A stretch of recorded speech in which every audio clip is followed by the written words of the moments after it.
Olá, boa noite. Sejam todos bem-vindos. Esta é mais uma noite de profecia bíblica, onde iremos analisar os eventos do mês de abril. Que sejam todos bem-vindos. E por ser uma noite de profecia, nós temos um pouquinho mais de tempo para detalhar as questões. Não teremos tanta pressa assim como se fosse uma atualização normal. Então vão entrando, vão compartilhando esta apresentação com mais pessoas, para que todos entendamos aonde vivemos na história profética. De forma especial, eu quero saudar a todos os irmãos que nos acompanham de diferentes partes do mundo, do Brasil, de Angola, de Portugal, da Suíça. Temos informações de irmãos nos acompanhando da França, Deus seja louvado, de Luxemburgo, Deus seja louvado, dos Estados Unidos da América, aqui em Moçambique, enfim, de todas as partes do mundo que nos acompanham. Em especial vai o meu abraço especial ao irmão Fábio Maranhão, Deus abençoe sua vida, ao irmão Cláudio Alves, à irmã Regina Oliveira, à irmã Elaine Borella, à irmã Neide Gomes, a irmã Luísa Ibanori, sim? A irmã Maria Elza Ferreira, a irmã Silmara Ferreira, Rafael Ramalho, Angélica do Carmo, irmã Cida Oliveira, aliás, Cida Silveira, isto sim. Enfim, meu agradecimento a todos aqueles que estão acompanhando esta apresentação. Eu prometo, nas próximas oportunidades, saudar mais pessoas nominalmente. Então vamos orar para darmos início com o nosso resumo mensal de atualização profética. Senhor, muito obrigado por esta oportunidade maravilhosa. Aqui estamos como seu povo, queremos entender um pouquinho o que é que nos cerca, os eventos que se desenrolam diante de nós, como indício, como prova de sua breve volta. E o Senhor nos ensinou. Ao contemplarmos estas coisas, ao vermos estas coisas acontecendo, nós devíamos exultar, levantar nossa cabeça.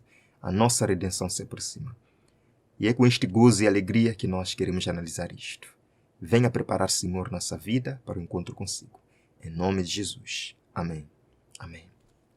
Antes de mergulharmos, assim, nos eventos finais, vamos ter a certeza de que estamos preparados para isto. Em Mateus capítulo 25, em Mateus capítulo 24, quis assim dizer, começando do verso 42, Jesus deixou um conselho muito especial para nós.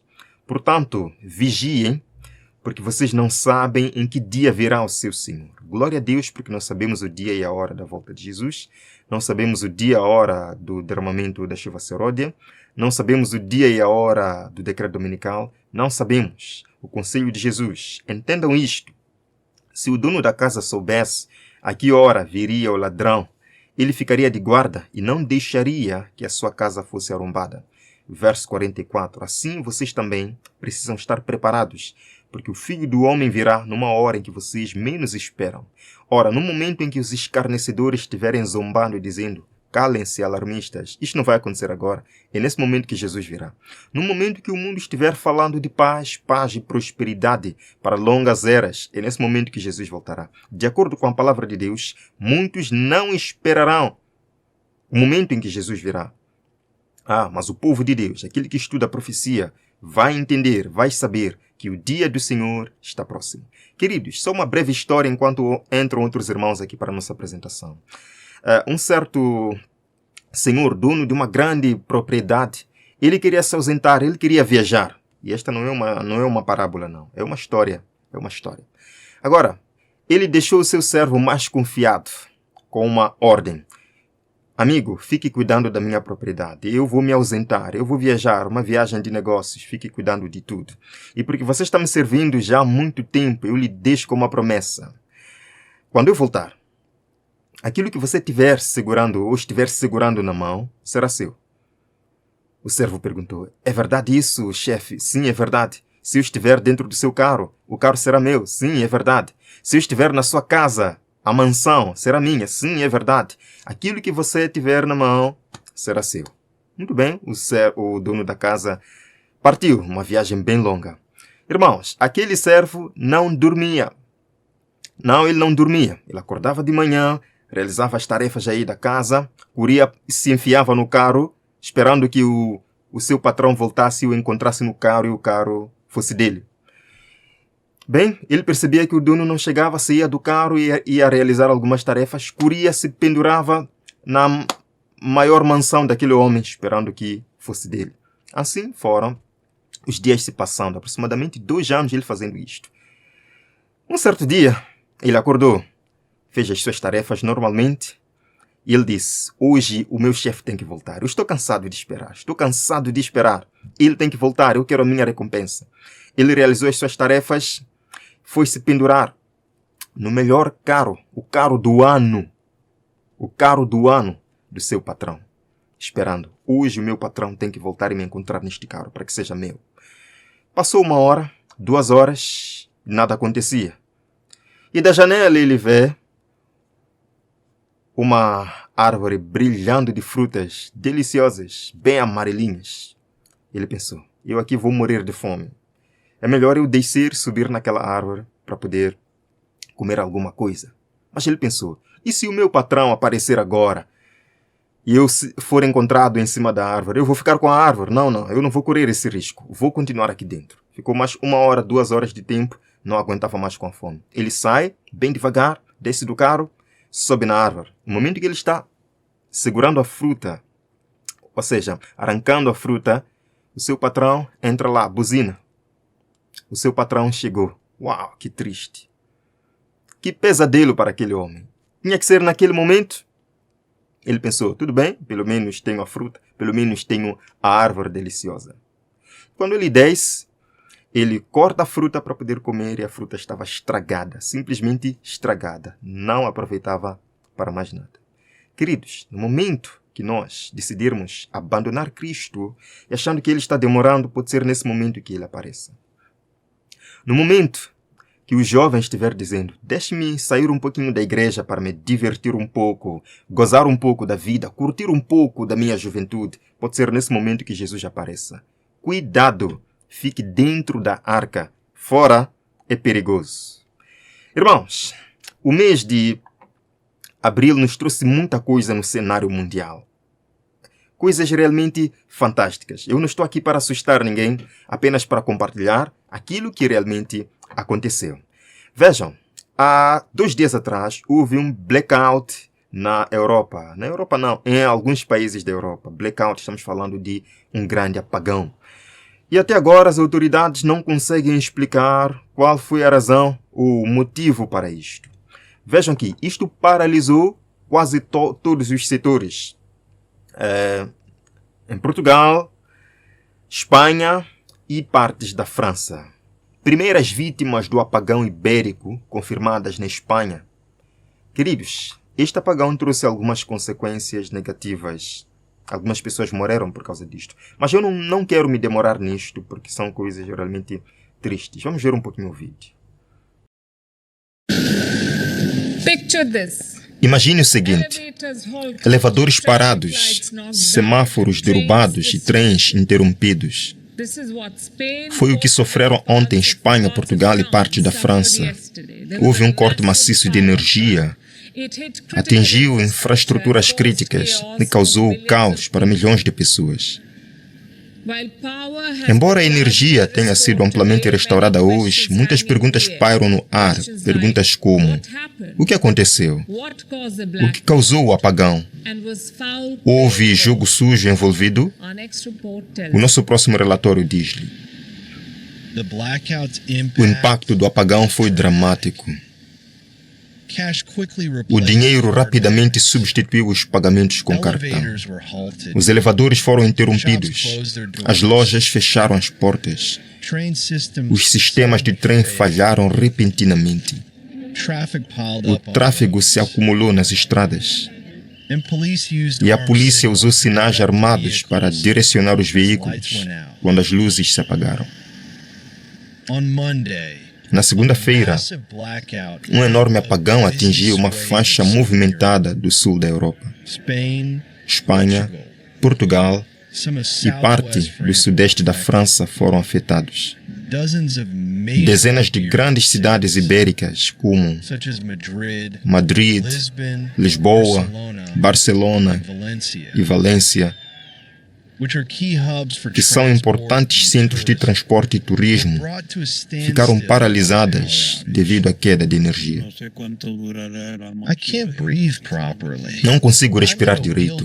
Estou numa cadeira de rodas com oxigênio e enquanto dependo de eletricidade, não sei quanto tempo vai durar a mochila e o oxigênio que tenho lá dentro. Casas e escritórios foram duramente atingidos. Eventos esportivos foram impactados. Os fãs de tênis do Aberto de Madrid deixaram as quadras quando o jogo foi suspenso. Os voos nos principais aeroportos foram subitamente atrasados ou cancelados. Os trens foram suspensos. Os túneis de metrô ficaram escuros. As entradas das estações foram tapadas e os passageiros foram evacuados dos vagões de trem, escurecidos através de túneis. Muitas pessoas dormiam no chão das estações de trem. Queridos, situação triste essa e lamentável. Bem, de fato, há algum tempo atrás nós vimos que a União Europeia pediu até que os seus cidadãos estivessem preparados para uma surpresa desagradável pela frente. Eu vou comentar isto daqui a pouco, mas vejam que, por causa deste apagão, tudo ficou paralisado. Inclusive, os sistemas para pagamento digital usando o cartão ficaram paralisados. Tinha que se usar dinheiro físico para tal. Agora eu pergunto, por que está se confiando muito em sistemas digitais agora? Se uma simples interrupção de eletricidade pode paralisar tudo. Se um ciberataque, apesar de que isto não se diz que é ciberataque, mas se um ciberataque simplesmente pode paralisar todo o sistema, vejam, o mundo está buscando agora sistemas digitais. Mas foi o dinheiro físico quem salvou as pessoas neste incidente. Muito bem. Voltando, eu dizia que a União Europeia saiu para alertar, avisar os seus cidadãos para se prepararem para uma eventual situação que exigiria de todos um preparo. Vejam, eles saíram até oficialmente para dizer que eles deviam ter um kit de sobrevivência para 72 horas. Mas como as pessoas não gostam de ouvir avisos, aconteceu o que aconteceu. Quem se preparou, se preparou. Vejam aqui. Planeamento de catástrofes. Bruxelas apela às famílias da União Europeia para prepararem kits de sobrevivência de 72 horas. Eles avisaram ou não avisaram? Avisaram. Quem ouviu, se preparou. Vejam aqui. Os países europeus preparam seus cidadãos para possíveis emergências. Aqui foi uma emergência. Quem ouviu o aviso, se preparou. Vejam. Bruxelas pediu a todos os cidadãos que preparassem um kit de emergência para 72 horas. Os itens de sobrevivência incluem comida, água, tochas, baterias, remédios e roupas quentes. Assim, a Europa está a preparar-se para a guerra e quer que os seus cidadãos também se preparem. Bruxelas emitiu orientações para todos os 450 milhões de europeus, 450 milhões de pessoas nos 27 Estados-membros. Foi pedido a cada família que mantivesse um kit de sobrevivência. Bruxelas quer que os europeus estejam preparados para tudo. Uma guerra, ciberataques, fenômenos meteorológicos extremos como inundações ou incêndios, ou mesmo um grande surto de doença. Os europeus devem ser autossuficientes. Certo? Os europeus devem ser autossuficientes. Mas nós precisamos de um kit de sobrevivência melhor do que isto. E é claro que a ONU já vem alertando há muito tempo ao mundo de que vem grandes surpresas pela frente e para tal precisava-se de um pacto global. Eu já apresentei com os irmãos. Sim, grandes choques globais pela frente. Um evento climático extremo, ataque cibernético, eles falaram sobre isto. Queridos irmãos, o mundo está se tornando cada vez mais iníquo, mais pecador e em breve surgirá o quê? Uma grande perturbação entre as nações. E alguns dizem que isto é passageiro, que isto vai passar, não fiquem assustando as pessoas, que isto passa. Bem, o Espírito de Profecia nos diz, perturbação que não cessará até que Jesus venha. Precisamos estar preparados para as mansões celestiais. No mês de abril, nós vimos situações extremas no mundo, como ameaças de guerras. Vimos rumores de guerras pelo mundo. Guerras que, Deus permitindo acontecer, podem devastar o planeta Terra, acabar com a vida na Terra. E é claro que Deus, de acordo com sua promessa em Apocalipse capítulo 7, não vai permitir que isto aconteça. Mas mesmo assim, são sinais do fim. Vejam, Trump ameaçou bombardear se Irã não fizesse acordo nuclear. Nós vimos que o próprio Irã, depois de ouvir esta ameaça dos Estados Unidos da América, quis retaliar. O Irã dará um golpe forte contra os Estados Unidos se atacar. E é claro que, passado alguns dias, houve essa tentativa de aproximação, esta tentativa de acordo entre as partes para minimizar isto. À primeira vista, nós podemos pensar que, após estas ameaças de guerra nuclear, há um grande esforço da ONU, é claro que há um grande esforço da ONU. Achamos que é por causa do Papa, ou da ONU, ou de Guterres. E eu não desmereço o trabalho que eles fazem. Mas, acima de tudo, há um Deus nos céus que impede estas coisas acontecerem. Porque quando Deus retirar sua proteção deste mundo, nós veremos uma cena jamais vista no nosso mundo. Estados Unidos da América e Irã concluem as últimas negociações nucleares. Deus seja louvado. Deus seja louvado, pois a sua palavra não falha. Mas neste contexto eu queria chamar vossa atenção para o que diz a primeira carta de Paulo aos Tessalonicenses, capítulo 5, verso 3. Quando falarem de quê? De paz, segurança, eis que virá repentina destruição. Então, nós vimos aqui esforços humanos para impedir que isto aconteça. Mas no final, quem impede estas coisas de acontecerem é o próprio Deus. Enquanto o mundo fala de paz, prepara-se ainda mais para a guerra. Prepara-se ainda mais para armas nucleares. Vejam aqui, o tempo de angústia que há de aumentar até o fim está muito próximo. Não temos tempo a perder. O mundo está agitado com espírito de guerra. As profecias do capítulo 11 de Daniel quase atingiram seu cumprimento final. E nós já falamos sobre o capítulo 11 de Daniel e vimos como o secularismo e o romanismo irão de mãos dadas trabalhar nos últimos dias para levar o mundo à grande tribulação, para levar o mundo ao tempo de angústia qual nunca houve. É aqui onde nós estamos, irmãos. Nós vimos também, ao longo do mês, situações severas de clima nos Estados Unidos da América. Nós começamos lendo uma passagem.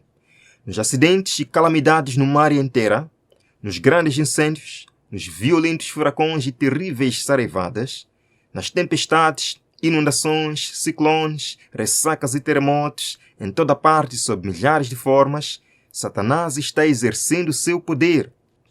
Vejam que Satanás está desesperado para destruir este mundo. Deus não permite, por seu amor, mas também porque há uma obra ainda a ser feita, selar aqueles que são seus. Deus não permite que isto aconteça agora. Satanás está desesperado para varrer este mundo com a desgraça. E ele vai trazendo mais e mais situações semelhantes para que o mundo se levante e diga: agora precisamos de realmente uma solução para acabar com estas coisas. Vejam que estas visitações devem tornar-se mais e mais frequentes e desastrosas. A destruição será tanto sobre o homem como sobre os animais. Não é o que vimos nos Estados Unidos da América este mês de abril? 14 tornados varrendo o estado no mesmo mês? Isto não é normal.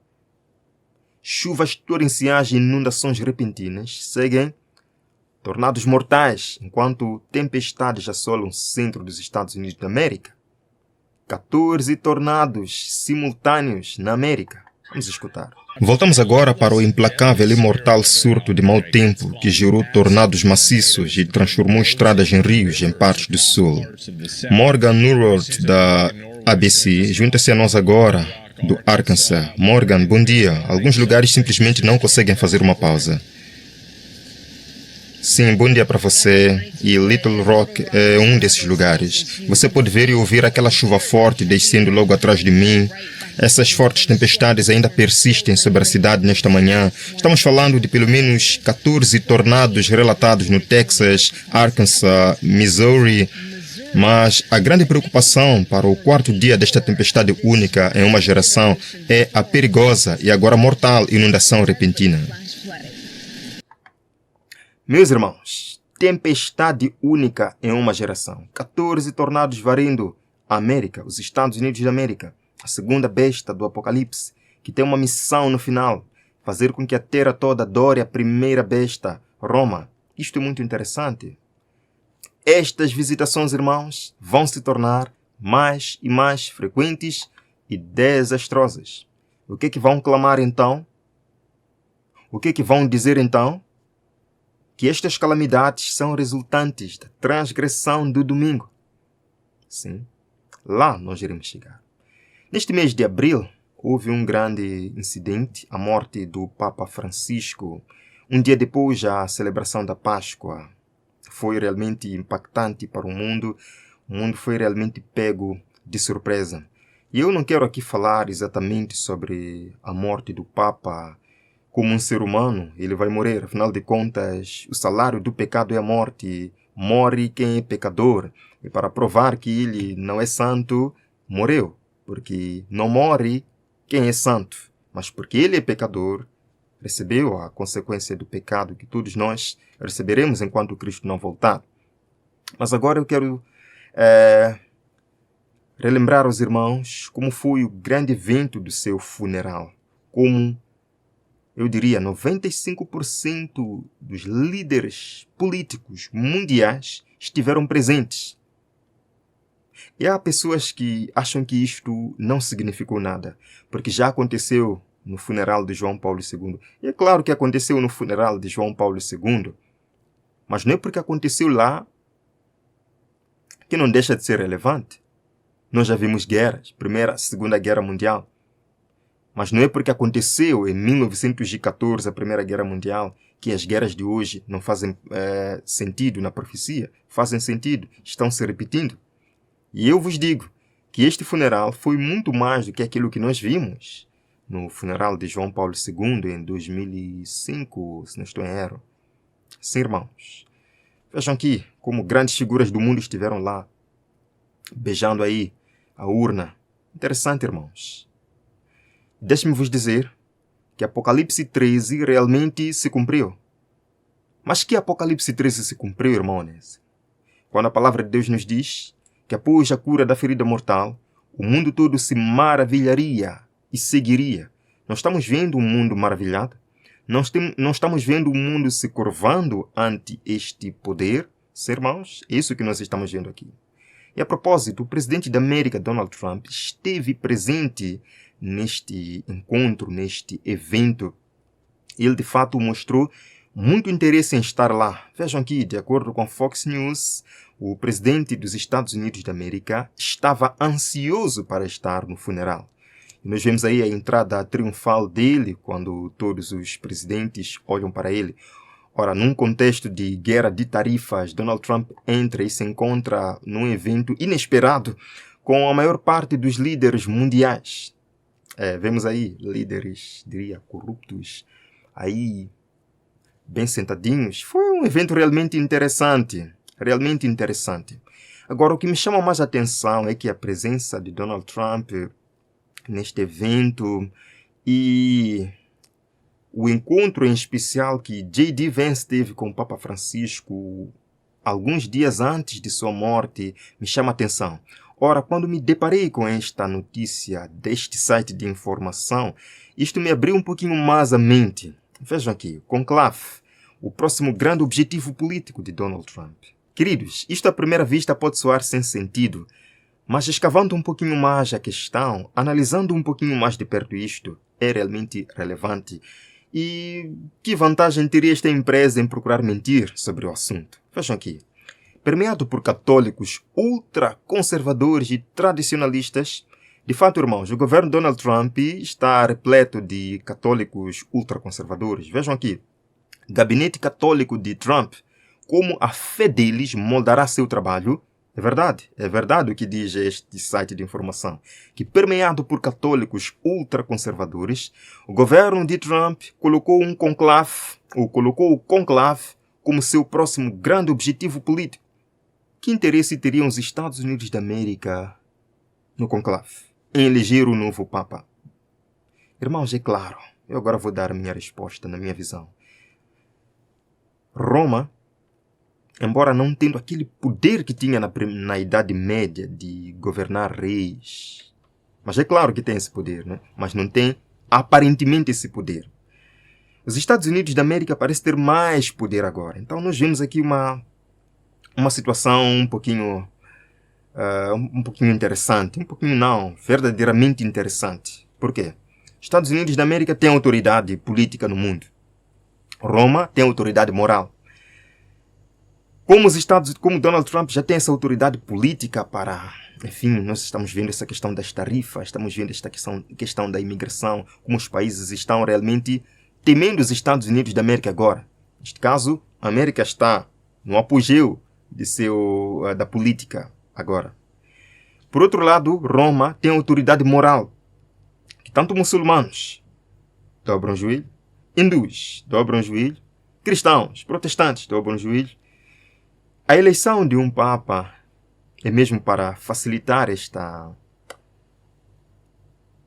a aceitação destas medidas por parte do mundo, estas medidas. Ou seja, a influência moral do Papa pode ajudar muito a implementação das medidas políticas dos Estados Unidos da América. Vejam aqui. Com a participação da diplomacia americana, de deputados de base mais conservadora e uma rede de entidades e religiosos, a Casa Branca tenta influenciar a direção que pode tomar a escolha do novo Papa. Interessante. Preparar o conclave, portanto, se transformou em um objetivo político da Casa Branca. Do lado político, dizem que reconquistar o Vaticano seria estratégico para permitir que a agenda ultraconservadora americana ganhe a bênção e a chancela diplomática da Santa Sé para ser difundida pelo mundo. Irmãos, isto é muito significativo.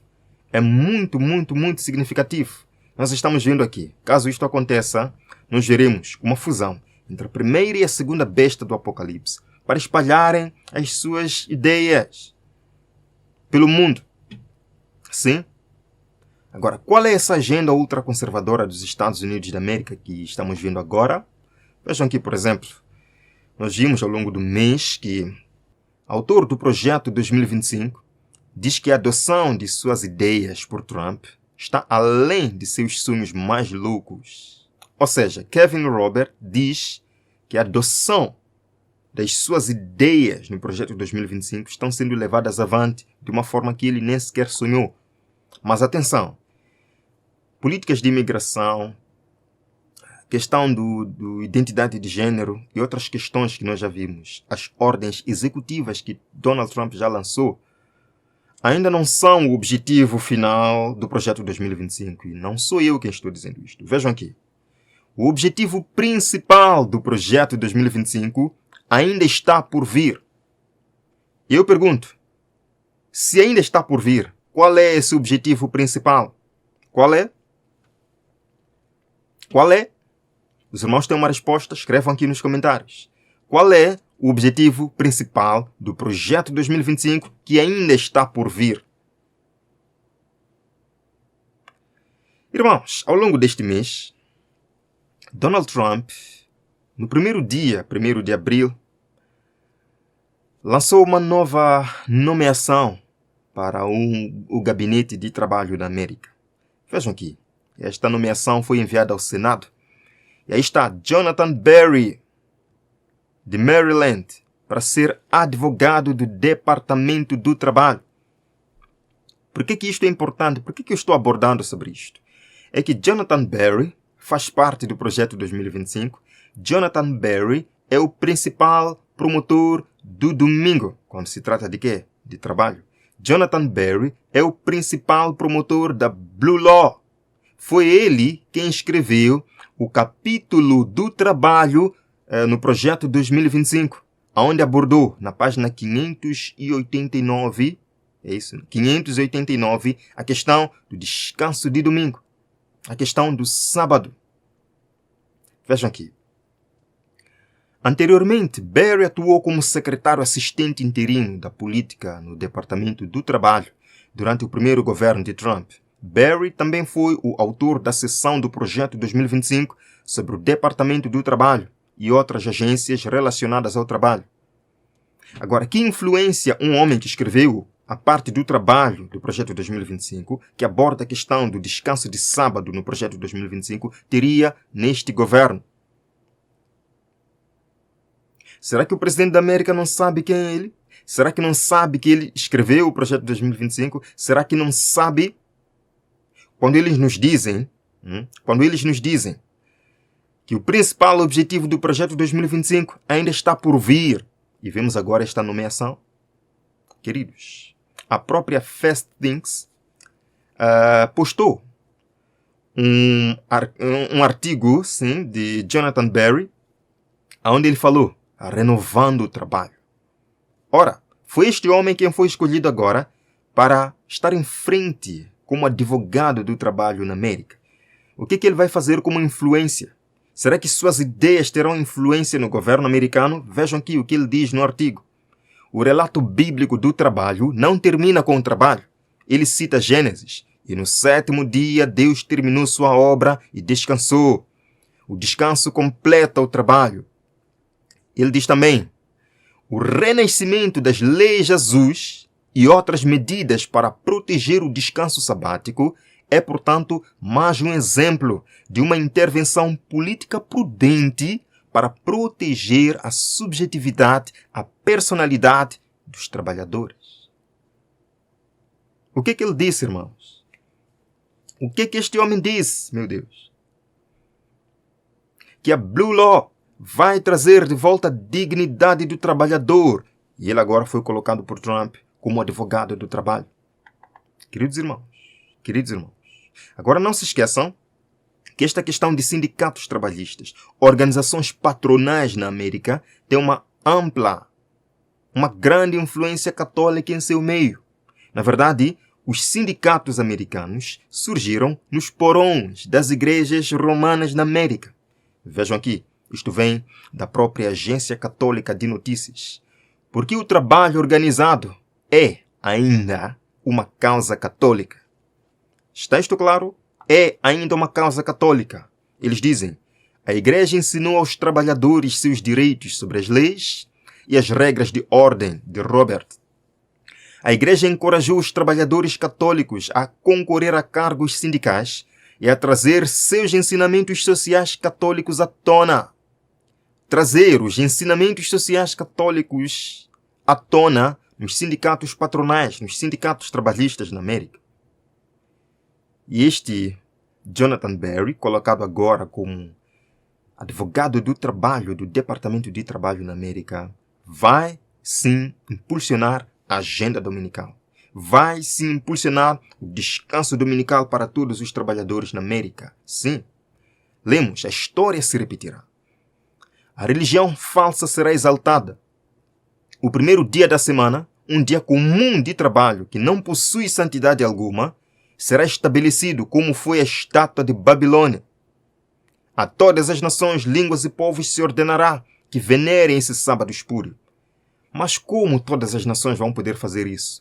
Bem, se acontecer aquilo que falou aquele site de informações, de que o objetivo da América no conclave é influenciar as políticas ultraconservadoras no mundo todo, sim, isto vai acontecer de forma muito fácil. O decreto impondo a veneração desse dia se estenderá a todo o mundo. Vai se estender a todo o mundo. Os irmãos lembram de um artigo que o Independent, que é um site secular na América, uma empresa de comunicação famosa, que veicula informação todos os dias, com milhares de assinantes, com milhares de espectadores, com milhares de leitores. O que eles disseram neste mês? Vejam aqui. Independent. Torna o domingo chato novamente. Eles dizem, como um fechamento de fim de semana pode salvar a todos nós. No contexto do trabalho, os americanos estão cansados, o mundo está cansado, dizem eles. Precisamos de um descanso para salvar a todos nós. Sabe, quando sites de informação de renome seculares vêm agora apoiar as agendas dominicais pelo mundo, nós podemos ter a certeza de uma coisa. Nós estamos no fim. Vejam aqui. Os domingos da minha juventude, diz aí o autor do artigo, parecem-se com uma utopia abençoada e sem estresse. Uma vez por semana, minha família ia à igreja. Queridos, nós não iremos ler tudo, já falamos sobre isto. Eles dizem, é por isso que há um movimento crescente para recuperar os domingos. Para recuperar o quê? Não é um dia qualquer de descanso, a sua escolha. Para recuperar os domingos. Primeiro dia da semana. Ou implementar uma nova iteração do sábado através de dispositivos. Por um dia por semana. Queridos, existe um movimento mundial para o descanso, para o repouso de domingo. E quando a América iniciar com esta questão, as nações do mundo vão imitar de forma fácil, porque já estão se preparando para isto. Vejam aqui, isto é de 31 de março. O sábado é para todos, diz aí este site de informação. O sábado é para todos. O sábado é para todos, não para algumas pessoas. E é interessante que neste post eles disseram que precisamos de um sábado forçado. Uma paragem forçada. Não vale a pena dar democracia aqui. Se quisermos salvar a todos nós, se quisermos salvar o trabalhador, se quisermos salvar as famílias, o sábado tem que ser forçado. Falando do domingo, vejam aqui. O propósito do sábado não é melhorar a produtividade, mas evitá-la. O sábado deve ser aplicado, deve ser o comunal. O descanso forçado,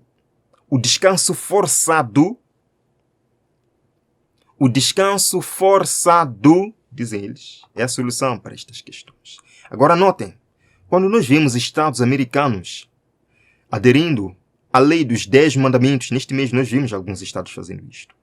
Quando eles dizem, vamos sim guardar o sábado agora, neste caso, eles citam os 10 mandamentos, incluindo o quarto, lembra-te do dia de sábado. E eu sempre digo para os irmãos que o sábado que eles estão se referindo não é outro senão o domingo. Alguns dizem que não é verdade. Eles citaram bem o quarto mandamento. É claro que citaram bem o quarto mandamento, mas para a mente americana, para a mente protestante, para a América evangélica, qual é o sábado? O que é Blue Law? Não é o 7º dia da semana. Primeiro dia da semana, domingo. Vejam aqui. 10 mandamentos. Em Deus confiamos nas salas de aula. Agora é lei no Arkansas. Vimos isto essa semana. O governador do Arkansas já assinou a lei. Já não é mais projeto de lei, é lei. 10 mandamentos. Interessante que quem impulsionou que esta lei fosse votada é a Fast Liberty, uma organização na América que está trabalhando para que os restantes estados apoiem e votem 10 mandamentos. Segundo eles, isto é bom para a sociedade toda. Fast Liberty, que aparentemente trabalha para a liberdade religiosa, mas está votando uma lei religiosa. Está votando uma lei religiosa que viola de perto, claramente, nitidamente, a primeira emenda da Constituição americana. Vejam aqui. A Fast Liberty testemunha em apoio ao projeto de lei dos 10 mandamentos do Arkansas. Queridos, vamos ver o vídeo. Vamos ver o vídeo. Como este apoio está transformando a América agora. A Fast Liberty lançou um vídeo, assim, convidando toda a América para agora se juntar, para exaltar a fé, para agora se juntar, para exaltar os padrões da fé em toda a América. Vejam aqui. Nossa vitória na Suprema Corte com um técnico de futebol foi sobre a oração de mais de um homem. Todos os americanos têm uma nova oportunidade de restaurar a fé na praça pública e se tornar um Flat Blazer. Agora você pode trazer a história e a tradição de volta à vida em sua comunidade. Vocês têm a liberdade de celebrar a fé e a rica herança do nosso país. A Fast Liberty está liderando essa tarefa com nossa campanha Restaurando a Fé na América. É uma jornada de 1 ano para trazer a fé e a tradição de volta de braços abertos. E queremos que você se junte a nós. Em janeiro e fevereiro, celebramos o nosso lema nacional. Seja um agente de mudança onde você vive e trabalha. Faça parceria com seus líderes comunitários para colocar placas em Deus Nós Confiamos em prédios públicos e escolas. Março tem tudo a ver com a criação de clubes de oração liderados por estudantes nas escolas. Os meses de abril e maio se concentram em incentivar a oração legislativa e as invocações de início lideradas por estudantes para honrar nossas tradições. Nos meses de verão, a Fest Liberty e a nossa Faith Blazers Network continuarão restaurando a fé na América, apoiando e liderando a oração pública por nosso país e honrando nossos veteranos. Em seguida, celebraremos o mês da história americana, o Dia da Constituição. Nos vemos no mastro e trazemos nossas Bíblias para o Dia da Escola em setembro e outubro. Terminaremos o ano com o nosso desafio de férias em novembro e dezembro, restaurando o motivo da temporada, devolvendo presépios e menorais a parques públicos e edifícios governamentais em todo o país. Por isso, junte-se a nós, enquanto defendemos o retorno da fé e da liberdade à vida pública. Siga-nos, partilhe as suas histórias nas redes sociais e faça parte da história, tornando-se um Faith Blazer. Juntos podemos causar o impacto e restaurar a fé na América. O que os irmãos acharam? E o que os irmãos acharam? Não existe um movimento para que a fé se una de tal forma que pressione o poder político a adotar suas medidas? Nós veremos a América toda, como diz o Espírito de Profecia. Como diz o Espírito de Profecia. Um grande movimento para a conversão do mundo vai começar na América. Um grande interesse religioso. Satanás fará parecer que a bênção especial de Deus foi derramada. É isto que nós veremos aqui. Agora vejam, outro estado americano que votou a lei dos 10 mandamentos, e eles citam os 10 mandamentos incluindo o sábado. Como eu digo, não é o 7º dia que eles estão falando. Vejam só. Obrigado, deputado Glee, por esta legislação.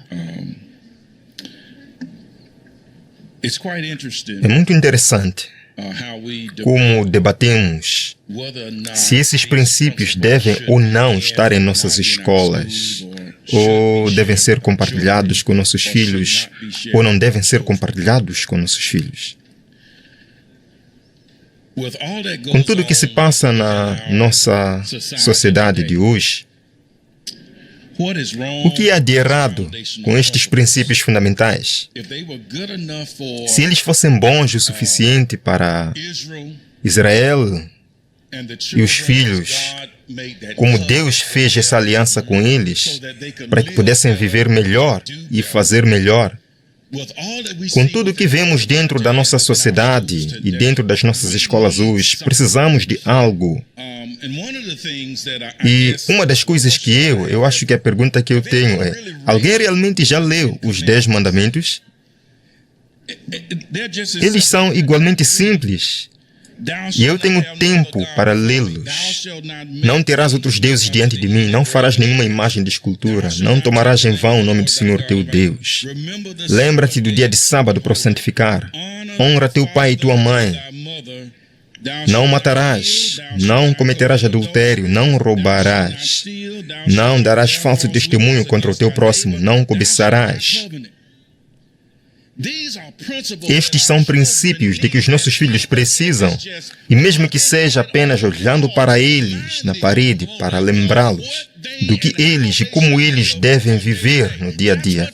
É isso que falta nas nossas escolas, é isso que falta nas nossas casas, é isso que falta nas nossas famílias. Você precisa da palavra de Deus.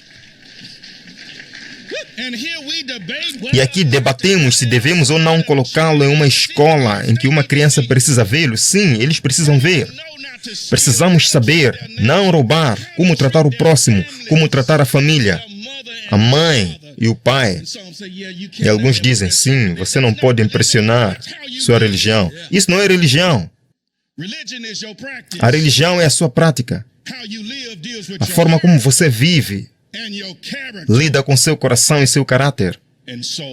E assim, ouçam, todas as escolas, todas as crianças, parem de brincar com os nossos filhos, Perdemos o alvo porque muitos não têm essa base, não têm estes princípios. E quando vamos começar realmente a dizer, ouça, isso é o que perdemos e é disso que eles precisam, sou a favor da sua legislação. Obrigado, meu amigo. Então, ele busca aqui convencer o Senado todo a aderir aos 10 mandamentos nas escolas. Ele cita os 10 mandamentos, como eu falei, e convence. Precisamos disso agora. O projeto de lei passou.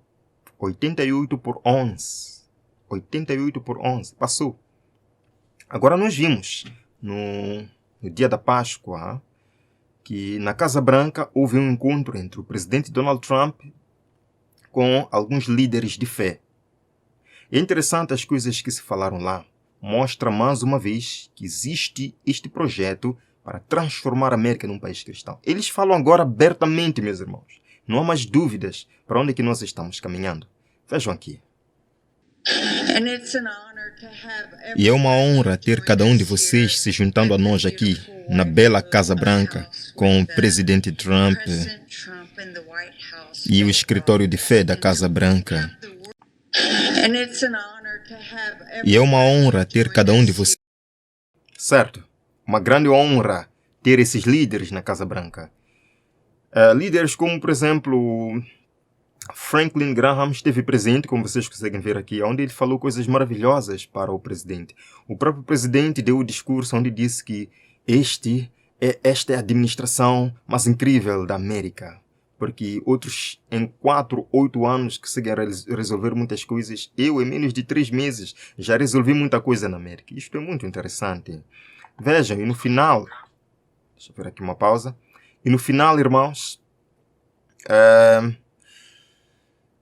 os líderes participantes do encontro acabaram dizendo: estamos muito felizes consigo, presidente Trump, porque desde que entraste no poder, nós temos visto um milagre acontecendo nas nossas igrejas. As igrejas estão ficando lotadas por causa do Senhor.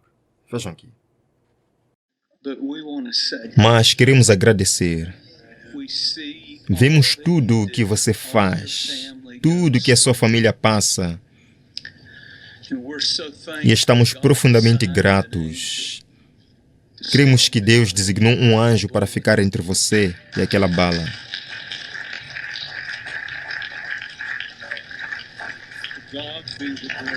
A Deus seja a glória. Ter um presidente e uma primeira-dama fazendo o tipo de declaração que você fez nas redes sociais sobre essa semana, você pode não perceber totalmente o quão poderosamente Deus está usando você. Há um movimento acontecendo em nossas igrejas, Senhor Presidente, e acredito que todos aqui podem testemunhar. Nunca vimos uma participação como essa antes. Os nossos edifícios estão a transbordar. Os corações estão a ser agitados. Deus está se movendo poderosamente nesta nação e somos verdadeiramente gratos. Bem, aí está. As igrejas estão ficando lotadas. Está havendo um retorno à moralidade, um retorno à cristandade, um retorno à Bíblia, diríamos assim. Estas foram as promessas todas do presidente no seu período de campanha. Estamos vendo que as coisas estão acontecendo realmente. Queridos, nós vamos terminar, o tempo já se foi. Vamos terminar lendo aqui uma passagem na palavra de Deus que realmente nos chama a atenção. Em Romanos capítulo 13, começando do verso 11, diz aqui a palavra de Deus: façam isso, compreendendo o tempo em que vivemos. Precisamos compreender o quê? O tempo em que vivemos.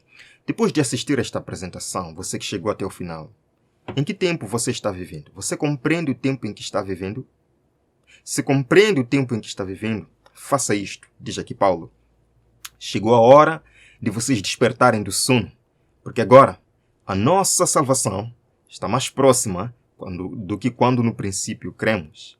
A noite está quase acabando. Noite de quê? Noite de trevas. Noite de tentação, noite de morte, de miséria, de guerra, de sofrimento. A noite está quase acabando. Diz aqui, o dia logo vem. Portanto, Deixemos de lado as obras das trevas. Revistamo-nos da armadura da luz.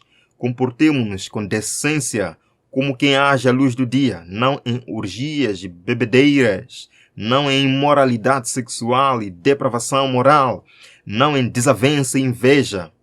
Ao contrário, revistam-se do Senhor Jesus Cristo e não fiquem premeditando como satisfazer os desejos da carne. Que você viva assim, querido irmão, preparando-se para o encontro do Senhor Jesus em breve. Nós vamos encerrar o nosso programa com mais uma oração.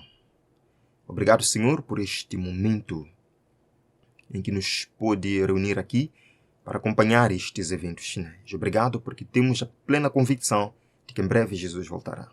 Enquanto Jesus não volta, nós queremos fazer o nosso melhor, o nosso preparo em primeiro lugar e também preparando outras pessoas para este dia maravilhoso. Encha-nos, Senhor, de gozo e satisfação, de plena paz, tranquilidade e esperança. Em nome de Jesus. Amém. Amém. Deus abençoe a todos. Nos vemos amanhã, pela graça do Senhor, para mais um vídeo no nosso canal. Até lá.